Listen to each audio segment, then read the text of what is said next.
Can you see me? Yeah, I can see you. Okay, that's good.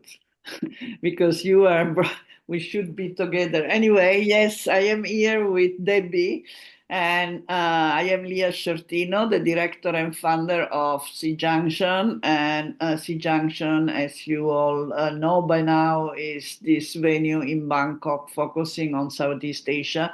We have given particular attention to Myanmar since the very beginning of C Junction, but particularly after the military coup. Is now 5 years of the coup, and now is important to see what is going to happen, particularly with the fake election and the kind of legitimacy that they are trying to gain.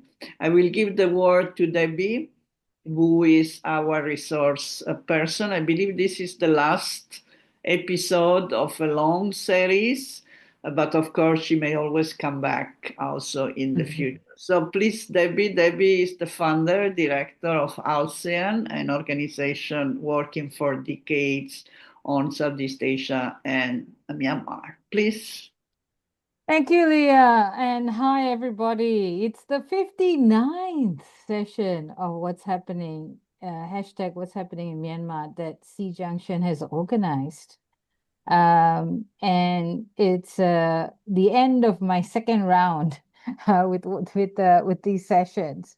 Um, Before I start, I just wanted to acknowledge that there are many migrant workers from our region in Southeast Asia who are stuck in the Gulf countries in the middle of a war and middle of a war which Trump promised during his election that there was not going to be any more wars. Um, a lot of people need to remember that up to 80% of the populations of Bahrain, Qatar, United Arab Emirates are actually migrant workers. And there have been some really horrifying stories of how the local wealthy people uh, fled in their private jets and left behind migrant workers to take care of their properties with a little bit of money um, and no plan to evacuate them. And we also have been receiving accounts that migrant workers from our region, as well as from North Africa, have been ordered to help clean up debris from bombings and airstrikes without being given enough instructions or even without enough protective equipment as they're cleaning out this debris from ordnance. So I think it is while we do have solidarity for all the folks who have been affected, especially it's particularly awful to think that this war was launched during the month of Ramadan in an area, in a zone that's predominantly Muslim. We also want to acknowledge our Rohingya and Muslim friends from Burma who continue to be persecuted, not just in Burma, but in our region by very irresponsible government policies. So, yeah, it's going to be Eid, the end of Ramadan this weekend, and just thinking of everybody. Now let me share some slides. 10 days ago, it was 10 days ago, it was um, the International Women's Day. And it is important to note that this fraudulent election, this sham election, uh, uh, had a despite being orchestrated and almost guaranteeing the USDP to win. In fact, USDP did win most of the seats anyway. We noticed that this is the first time since 2010 that the number of women elected to parliament has dropped. So in 2010, that was the last sham election we had, there were 6% women in parliament. That rose in 2015 to 13%, and that was the election where NLD won by a landslide. 16% were elected in 2020, the election which the military junta declared a fraud and used as an excuse to launch a coup, which it still hasn't completed, still hasn't succeeded.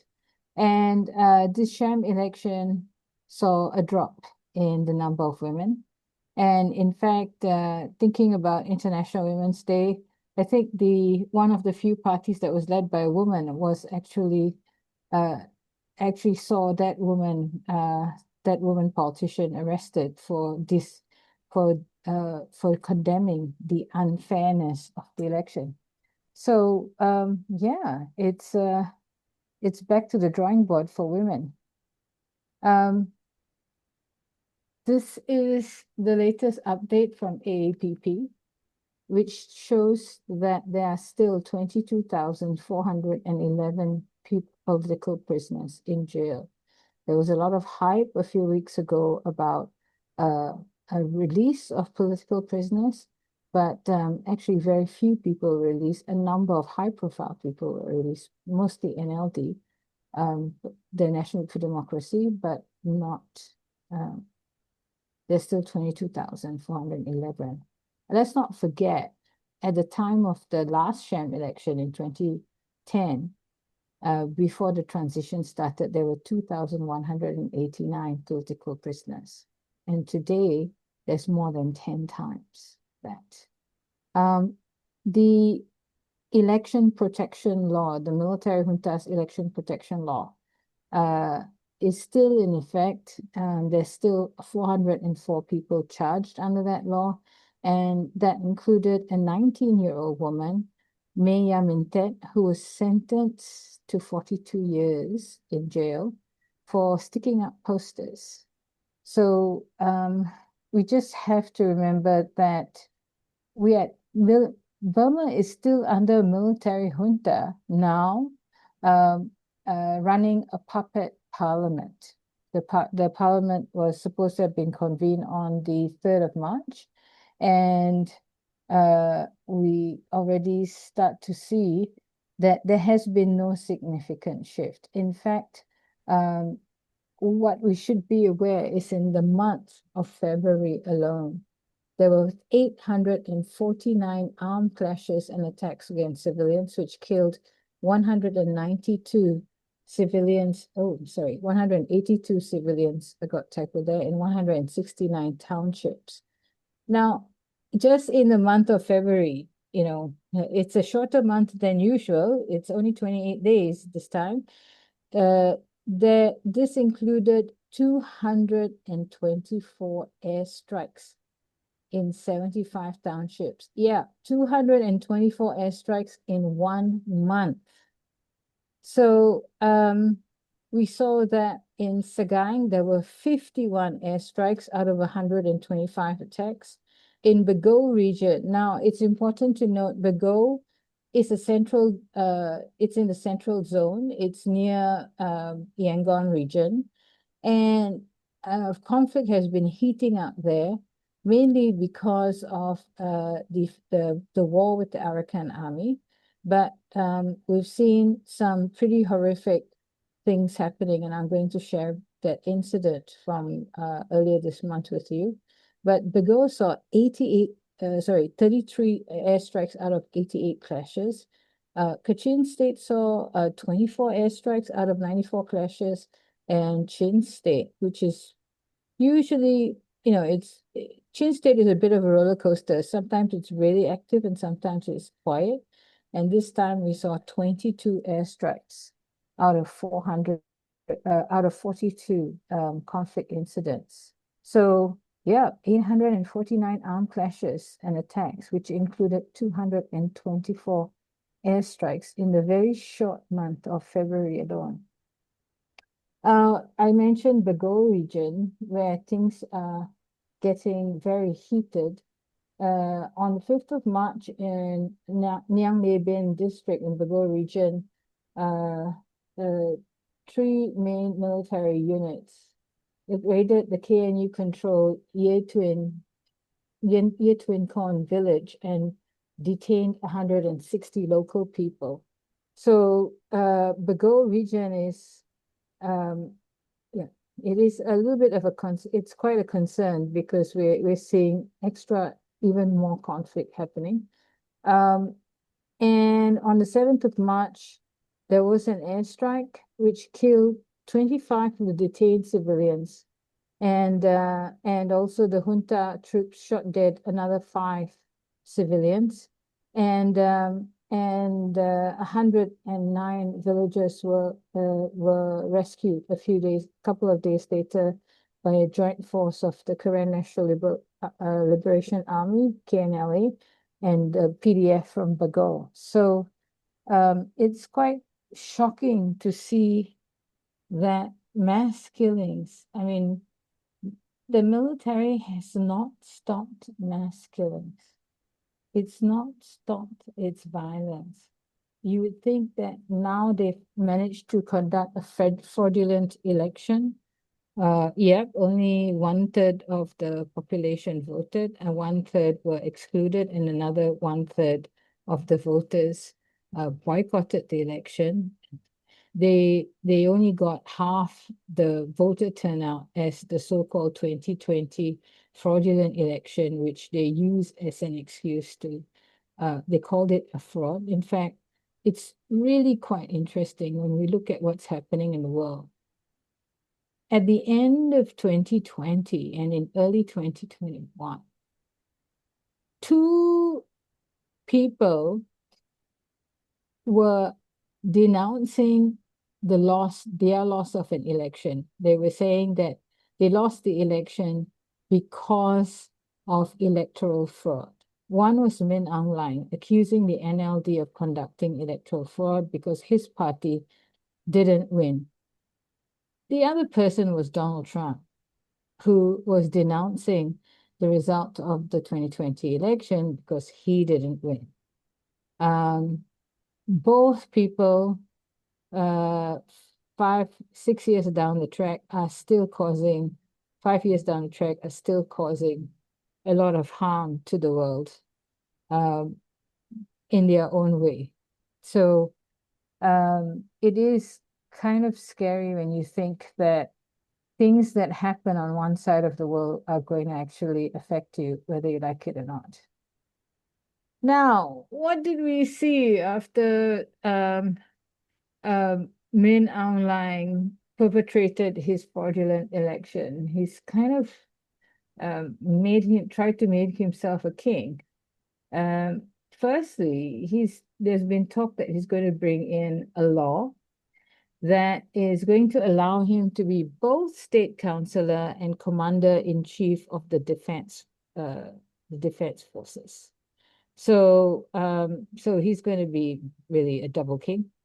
It seems that Min Aung Hlaing does have a thing for Aung San Suu Kyi. He still refuses to free her, although he's so-called safely in charge.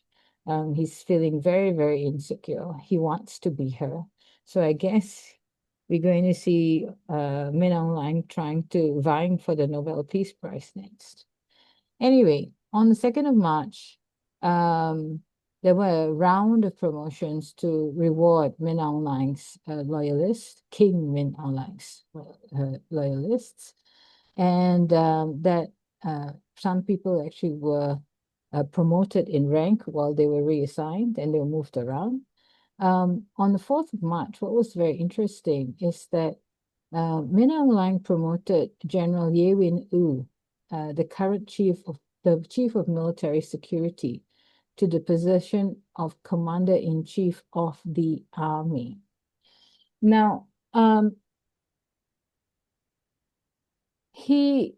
Min Aung Hlaing's done is that previously the dual role of commander-in-chief of the defense services and the army were basically held by the same person. And now he's divided that out to and given a part of that to one of his loyalists who was often regarded as the eyes and ears of Minang Lai and the most responsible person spying on resistance movements and overseeing interrogation centers where torture is routine. So when you look at all of these changes, it's telling us that the violence is not going to stop. And the crackdowns, the surveillance, the torture, the violent, the persecution of people who oppose the military, who have different opinions, will continue. In fact, they brought in new rules and regulations about the registration of mobile phones recently, and this has been seen as a move to strengthen surveillance in the country. So they are feeling very insecure despite all of this, despite the installation of a puppet parliament. Now, interestingly enough, if you look at what's happening in ASEAN, there's been a little bit of a split. The Thai foreign minister said that Thailand wants to be a bridge connecting Myanmar back to ASEAN. There are a number of ASEAN states that say, okay, they had election. We don't care whether it's free and fair, whether it was a fraud. Can we just get back to business as usual? Because we are not used to dealing with this. Well, this is a problem because the military junta hasn't satisfied that very important baseline for ASEAN, that is to reduce conflict.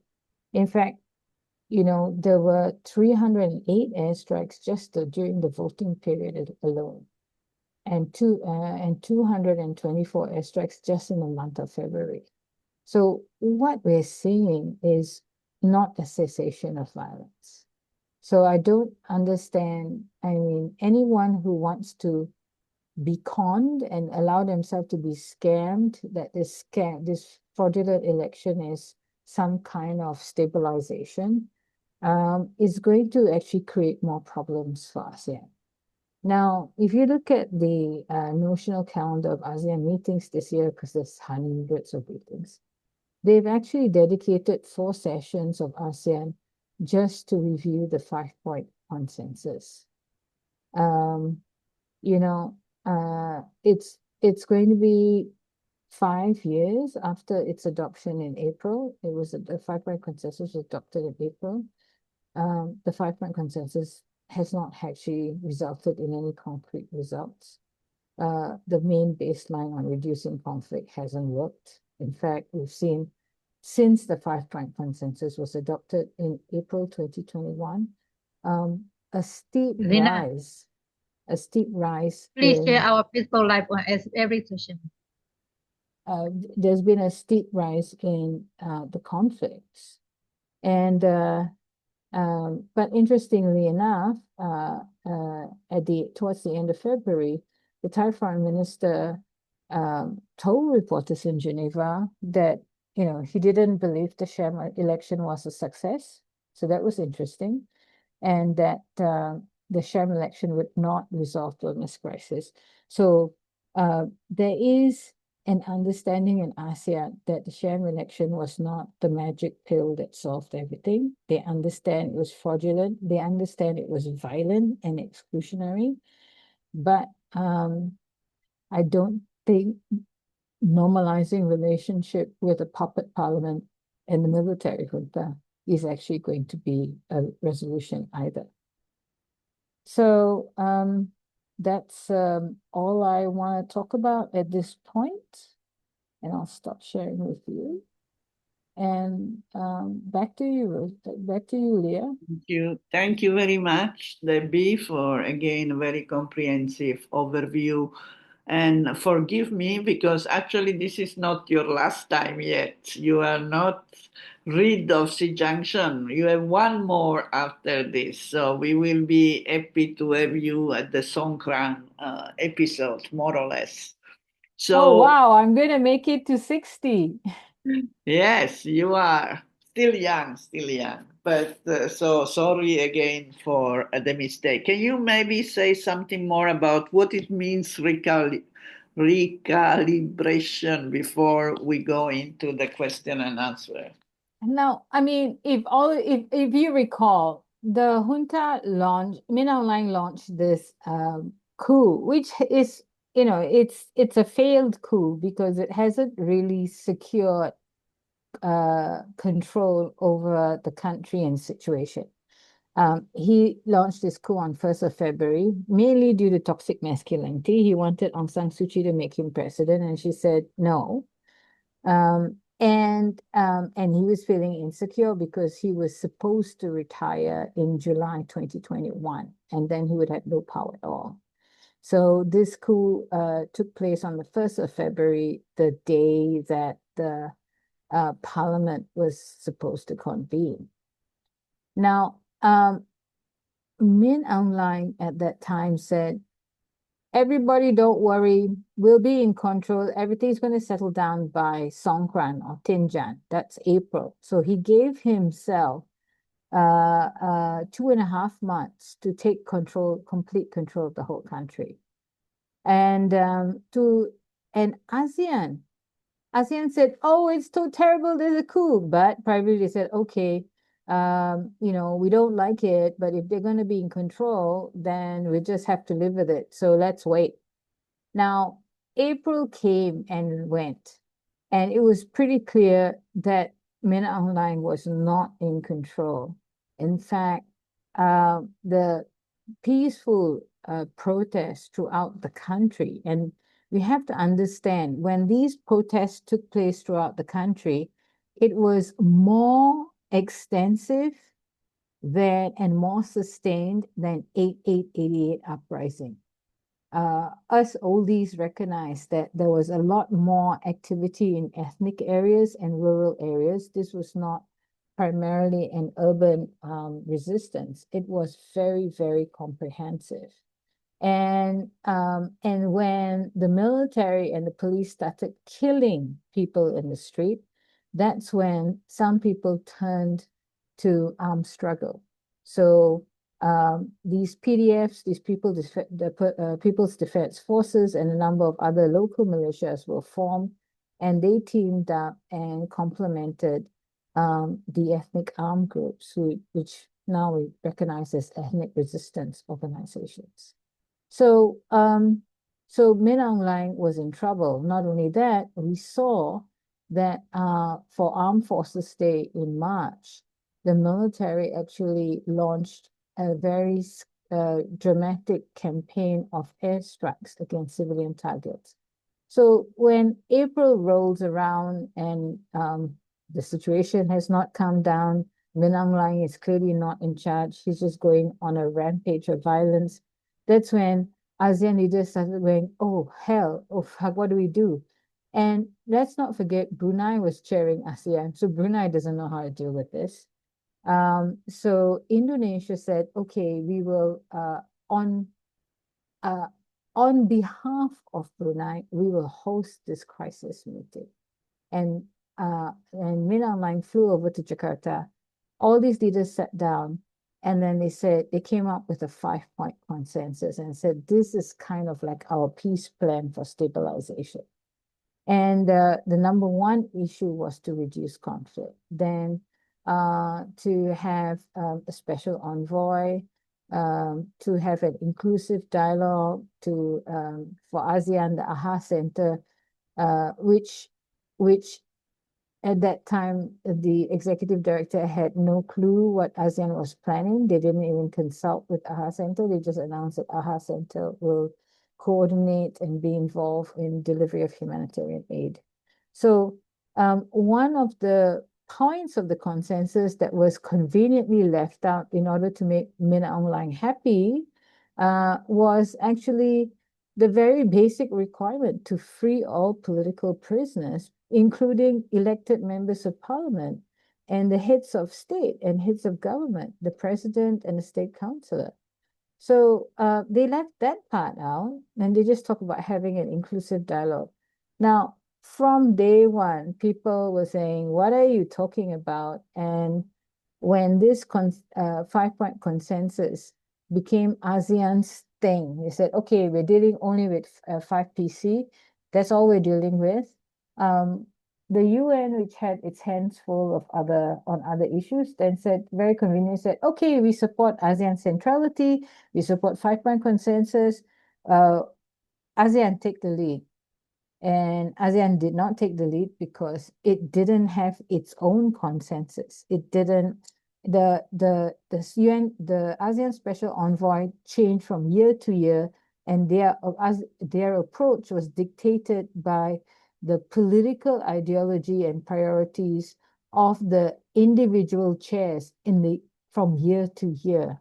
So pretty clearly, all we had to do is show the conflict data and show not only did conflict not decrease, it actually started increasing at a dramatic rate. And we kept talking to various ASEAN bureaucrats, diplomats, decision makers, saying, hey, you got to change this 5-point consensus. Now, what has happened with the 5-point consensus is that even Indonesia, who recognized the weaknesses and the challenges and the frustrations around the 5-point consensus, Indonesia chaired ASEAN in 2023, I think. Yes, it's all, the years are going very fast, and I will not pass a history test.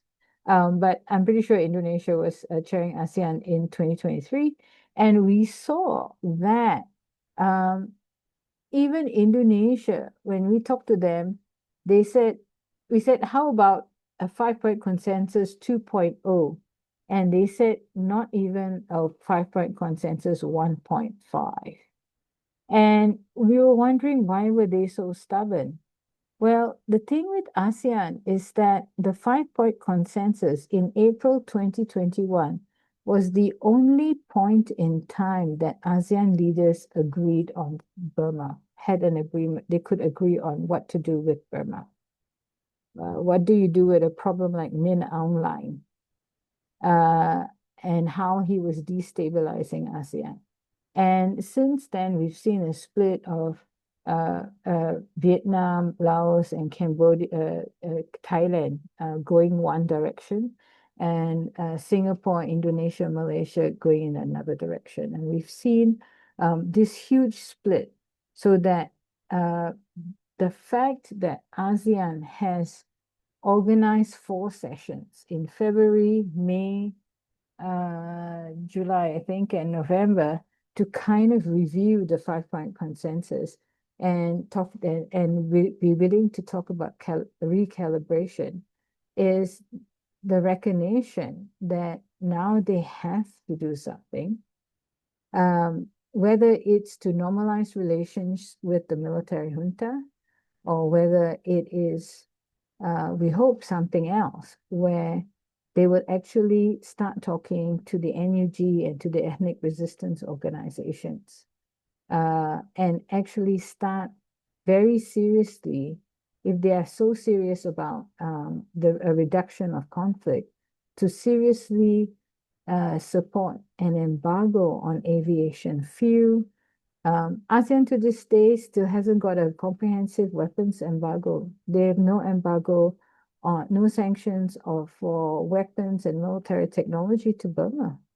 So, so when they talk about 5-point consensus and wanting to reduce conflict, they're talking out of their ass, because they don't want refugees, but then they don't want to actually do something to stop the crimes that are forcing people to flee.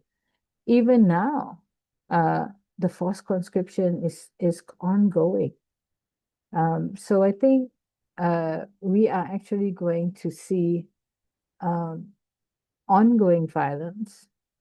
We're going to see the military very aggressively trying to squeeze more money out of the population, because they do need to continue funding their war. And we're actually going to see some efforts to try and basically sell off more natural resources of the country. So eventually, we probably will see the pattern of conflict targeting areas of natural resources, areas that have valuable natural resources that can be exported and sold, will probably be in the next wave of the military strategy. Thank you very much. So now we are going to we have some question from Facebook and other place. So the first one is about, is the war in Iran and the closure of the strait going to change something in terms of airstrikes? Because the military, the Myanmar military is buying diesel for freight from Iran. So is this going to be a factor that will prevent flights in Myanmar? The second is about Trump signed an executive order to dismantle transnational criminal organization operating online scam center in Southeast Asia. Do you have any information regarding the military action to reduce online scamming, since it's famous that they are hosting this game? So that is the second question, and maybe I stop here first, and then there is one more we can have later on.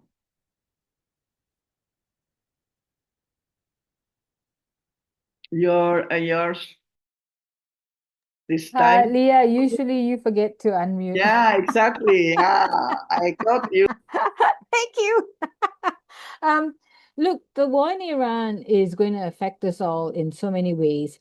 But thanks for that question, because earlier in the year or late last year, it was revealed by one of the activist groups that the military junta was relying on ghost ships from Iran to keep fuel, to deliver fuel that they could use for airstrikes. And even in the year before that, I think Amnesty International also revealed that Vietnam and Singapore had been complicit in transshipping aviation fuel to the military regime. So yes, that might affect the situation in Burma, but 224 airstrikes within 28 days of February is still very concerning. We saw that about over 2 years ago, the military regime, when they started to recognize that activists' call for aviation fuel sanctions was starting to bite, that some countries had indeed basically imposed sanctions on aviation fuel to Burma, they set up their own drone squad. They actually started training people on operating drones.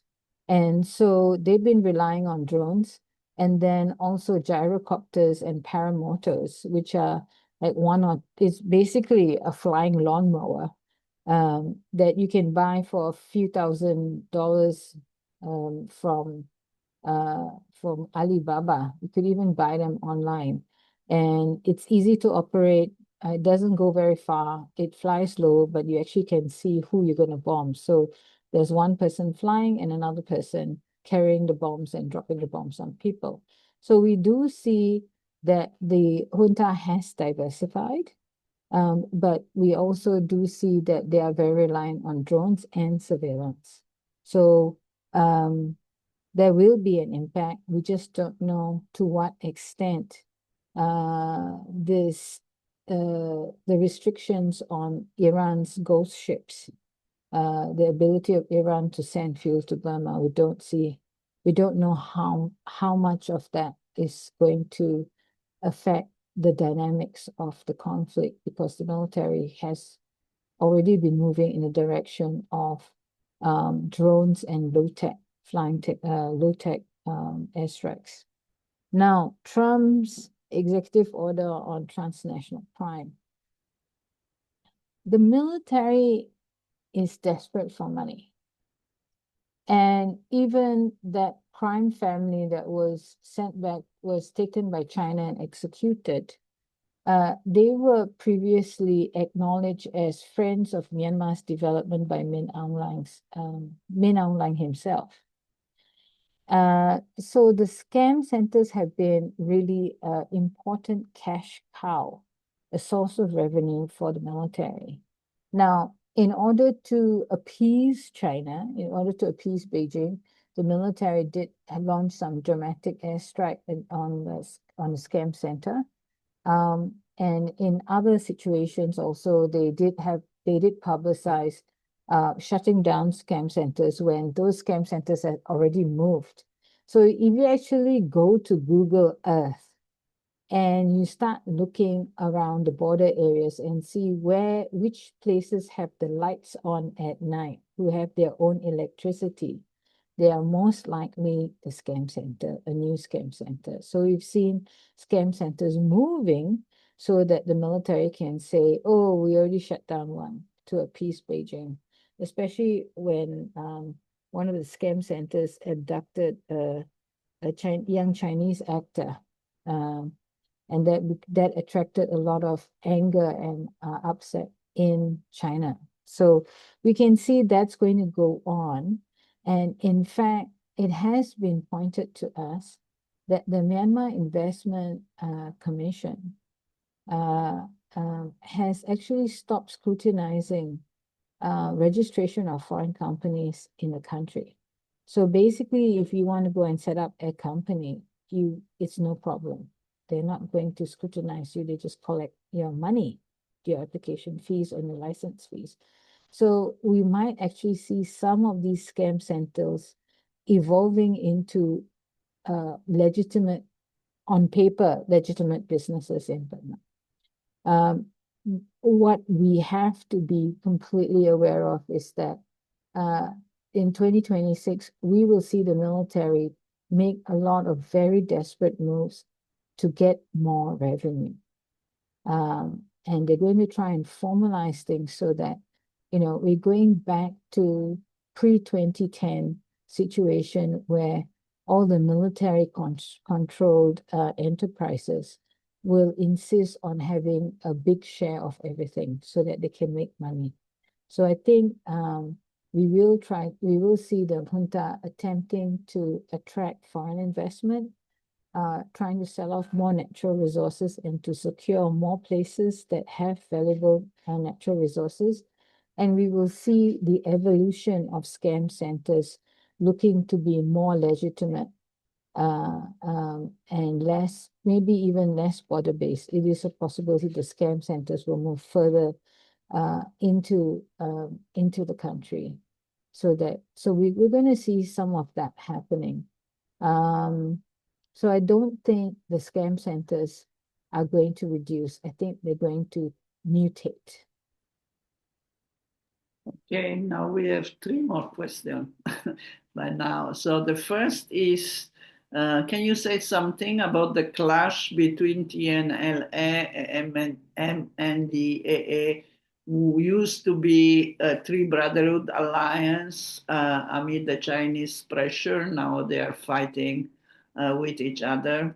What is the situation? The second is about the recent news. I think it's really reading yesterday or today about 7 foreigners being arrested by the Indian government after allegedly training to Myanmar resistant groups. And interestingly, the Indian government is charging them with terrorism to the Indian state because it's seen as support of groups also related to group in India. What do you think about this? And last, about the parliament, so the fake parliament or fraudulent parliament, like you just called at the first meeting early March. What can you tell us about? So these are the 3 questions for now. Okay, I'm going to say first up, I don't have enough information on what happened in India. And I think we're going to have to wait for more information to come out. So I can't comment on that. But India has really been an ally of Min Aung Hlaing, which is such a sad situation to witness, given that in the 90s, India was an ally of Aung San Suu Kyi and of the resistance. And the late George Fernandez, defense minister, was really such an ally for the movement. Now, of course, things have changed, and we see that India is ruled by Modi, and whose party has deployed hate speech against Rohingya as part of their election and populist type of strategy. And of course, they have been very greedy to get increase their access to Burma and have been very helpful to the military junta, to Min Aung Hlaing. So it's not surprising that this has happened, but we need to just check what the details are about that. It's really unfortunate about what's been happening in Shan State between the MNDAA and the TNLA. I guess in Burma, brotherhood is not as lasting as sisterhood. I could say that. And, you know, as a feminist, when you see all the bad things that are happening in Burma, it just boils down to toxic masculinity. I have to say this. It's really quite a terrible thing that the Brotherhood Alliance was so successful in 2023 and 2024, and all it needed was a little bit of divide and rule of the Beijing-Naypyidaw alliance to break things up. But actually what I want to say is that I can say that and talk about maybe sisterhood is more enduring than brotherhood, but on the ground, we are really worried. We have a lot of friends on the ground who are trying to move out of the area safely. So especially young people and women are feeling extremely vulnerable. And we already saw local people being very angry and upset when TNLA gave up a few months ago, gave up control over certain areas because of Chinese pressure, when MNDAA gave up control of Lashio because of China, and China installed itself as a peacekeeper in Lashio. But the reality of the situation is that it is not just the fighting, but the real frustration and grief of local people who are not just facing the danger, but who are also grieving that all the successes, all the victories of 2023 and 2024 have just gone in the opposite direction. So I think in this kind of situation, you really have to pay attention to how local governance is done. In some of these areas, the local governance was still militarized. It was still MNDA running the show and TNLA running the show. We haven't actually, in some other parts of the country, when the resistance took control, local government was established by local people democratically. And so we do need to understand and need to prioritize the moment there is a resistance win over a territory, they really need to invest and allow local people to set up their own democratic structures in order to sustain the gains that were made. So I'm really we're watching the situation on the ground, and we're trying to make sense of what's going on in terms of civilian protection.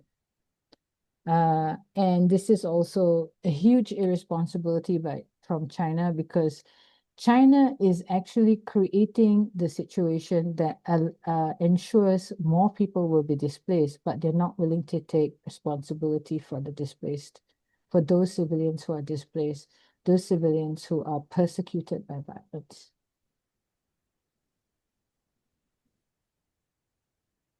The parliament, Oh, yes, the parliament.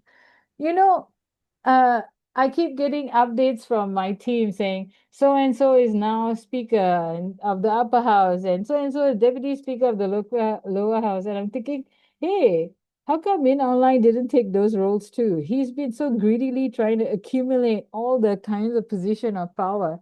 But to be quite honest, at this point, those people who've been elected to the parliament and who've been installed there by Min Aung Hlaing have not actually said anything about the scam centers.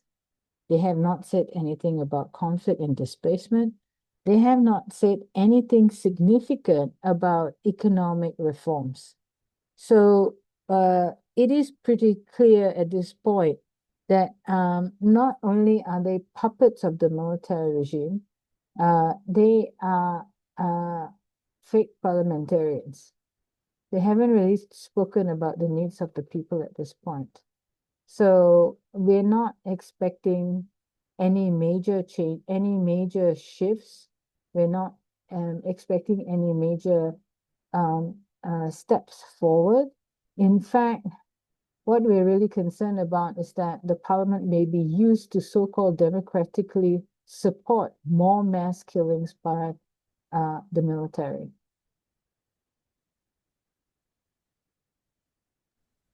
Okay, now about the last question, I think this is about NUG. So NUG, recently there have been some, well, there is always, of course, criticism, etc. But more recently, there have been two cases that have brought quite some concern about NUG. The first is the corruption case, and the second is rape, alleged rape, torture of female resistance fighter by their comrades at Sagaing Resistance Battalion.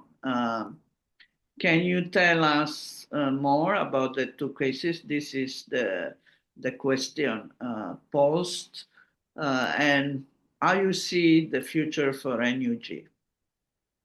NUG's been facing a lot of challenges and has also, I think, tried to undergo some restructuring. But what I think upfront, the Ministry of Justice and also the NUG have been receiving complaints, and they have been investigating some of these complaints. And in fact, the NUG, in some cases, have actually made decisions on these cases. Now, this is going to continually be, it's going to be continual challenge, because we have fighters on the ground who refuse to be accountable to the NUG. And in this case, I think we had one guy who had to get airlifted out by the military junta recently. Because his PDF was actually breaking a lot of NUG rules.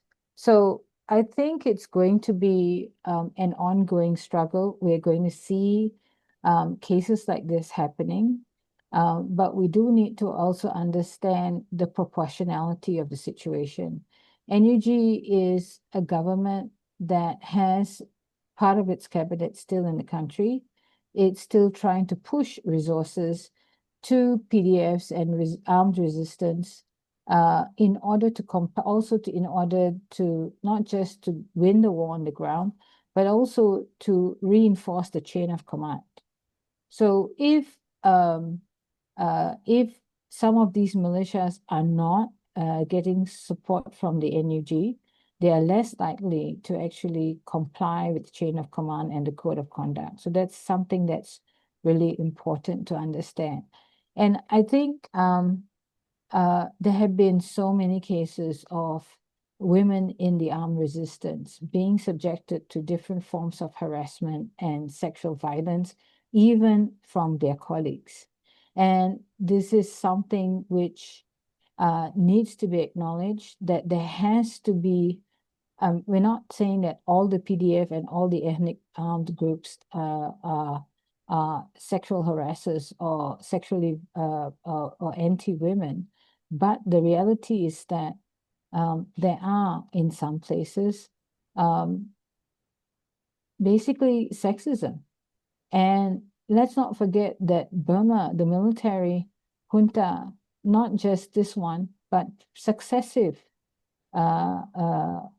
militaries have really consolidated a culture of rape in Burma.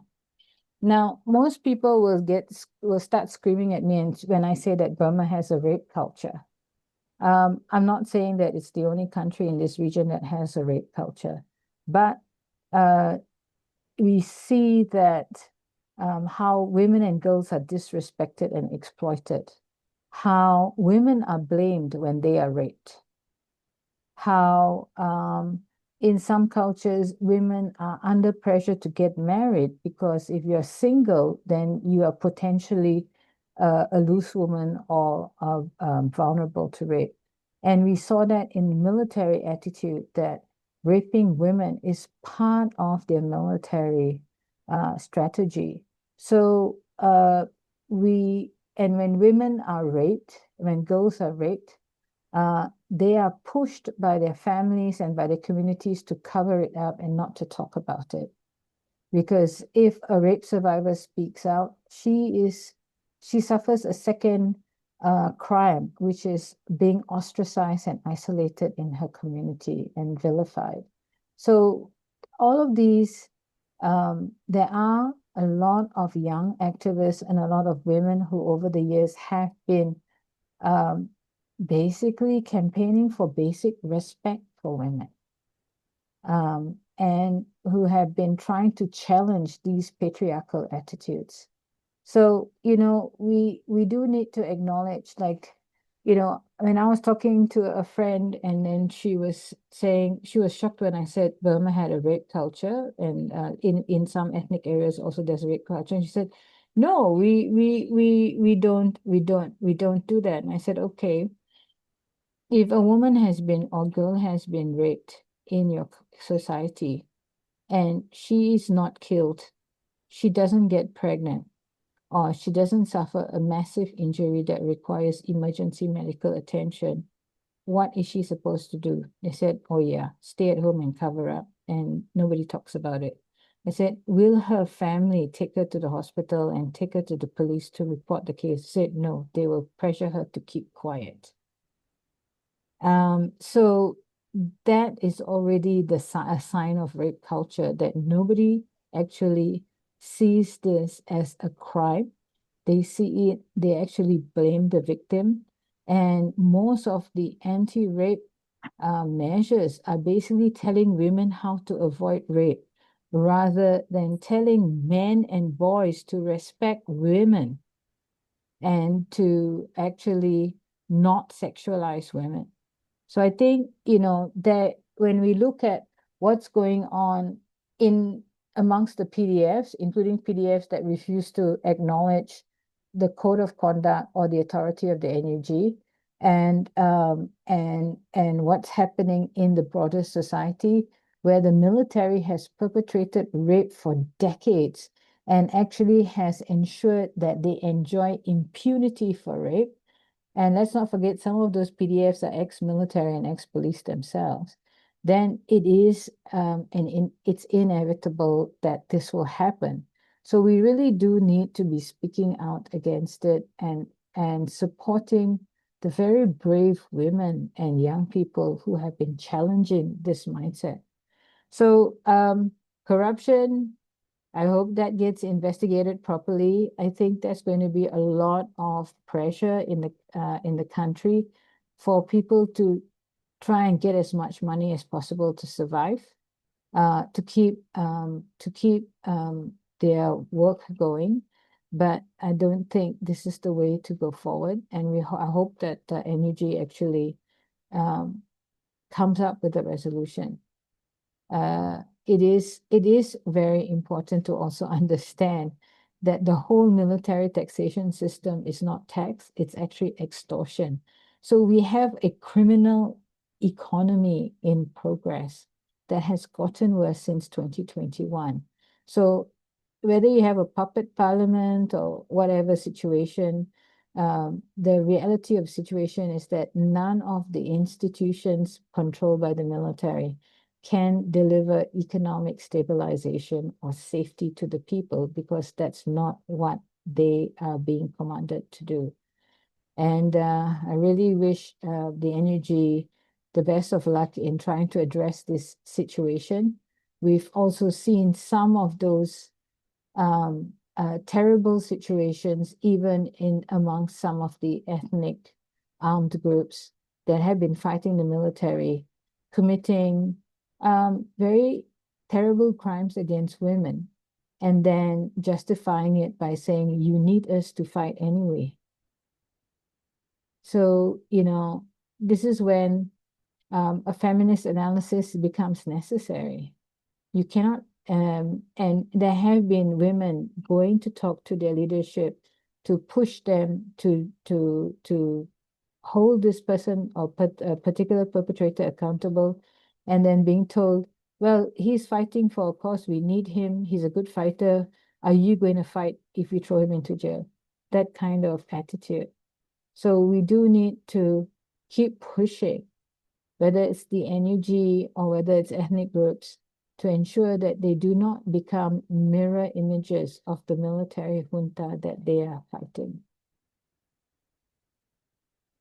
Yes, it's very sad. I think the last case few days ago was indeed the NUG group under the Ministry of Defense and was meant as a punishment for one of the lead of the group who had been fighting for 4 years already with her husband, and then was punished with torture as well as. So indeed, we are talking about very serious violation of human rights, and like you say, it's very important to ensure that it doesn't happen. We know in a context of violence, it's easier to have, again, become a mirror of the enemy. But there is a lot of pressure now on NUG to take some clear measures in this last case and also preceding case. So yes, full of challenge. The time is again we not only the military, even within the opposition group, and also how to strengthen these groups now that is 5 years of fighting, which is a very, very long time, particularly when resources are limited. So thank you, Debbie, for explaining to us such a complex situation and depressing also in the general context of what is happening in the world. Uh, maybe you have I some. wouldn't be depressed, because one of the things that I feel really I feel really that is important, is inspired, that I'm inspired by, is that human rights documentation groups and women's groups on the ground have not been afraid to speak truth to power. They have documented these cases and they have denounced these cases, even though they may be accused of being disloyal or pro-military junta or whatever. They've actually spoken truth to power. And the fact that there are women out there, there are people out there strong enough to put up, to oppose and resist 4 years of for so many years of harassment, and still stick to their position, even though they were subjected to even more violence, is telling me that people haven't lost their spirit of what is fair and what is just. So I think, we haven't seen people in the military junta saying, oh, there's this rape case and this harassment case, and we want to complain about it. Nobody has dared to do that. So I think we do need to understand there is an issue of proportionality, but there is an issue that we have to acknowledge and support those who continue to speak truth to power, even though they may be accused of being disloyal to the cause. Thank you. Thank you for reminding us. And indeed, I was looking for some positive closure for this update. We are lucky we will have Debbie one more time, the next one in April. And I also finish with thanking Irrawaddy and Mizzima for cross-posting this episode on their Facebook page, which indeed help us to have a much wider reach than we could do on our own. So thank you, Debbie. Thank you those who come in Zoom and the many more that are on Facebook. And see you in April. See you in April. Have a great Tinjan in middle of April, and to all our Muslim friends, happy Eid for this weekend. Take Indeed, care and see you at happy the 60th session. Oh, wow. Wow, that's long.